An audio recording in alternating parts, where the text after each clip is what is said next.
the idea of producing gold-backed instruments that are used as a substitute for gold is not new, obviously, and it is also something that many people have tried throughout the 20th century, and it has not worked. And it's not worked not because it's a bad idea, it's a great idea. Of course it worked. No, it hasn't worked. What do you mean? It's never money.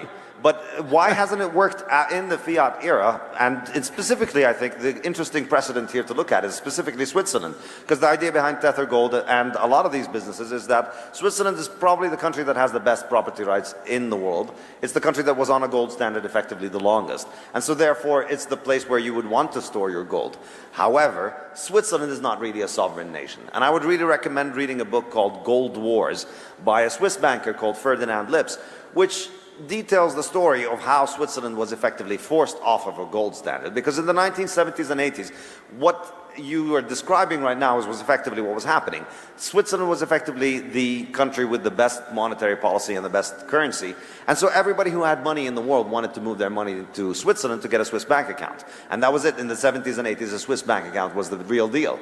Then the 90s come along, and then the US government and the Federal Reserve and the banking mafia essentially extort Switzerland, force it to sell half of its gold, impose all kinds of draconian punishments over all kinds of made-up charges and nonsense, and eventually cripple the Swiss banking system. And now we see that the Swiss currency is effectively a proxy to the euro and the dollar, and it's maintained to make sure that it... Well, the dollar is at an all-time record low against the Swiss franc, so it's doing a little bit better than the euro and the dollar. Yes, but ultimately you still can't get gold money used just because they have gold in Switzerland.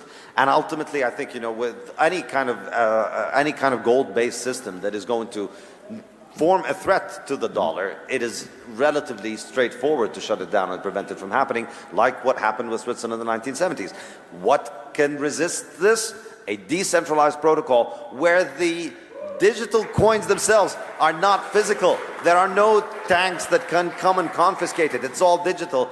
That's a feature. That's not a bug. We like the fact that you can't drop it on your toes, that you can't hear it when you drop it, that it doesn't make a noise, that it doesn't shine, because that means the government can't take it, they can't find it, they can't confiscate it. It's much harder. Well, look, gold...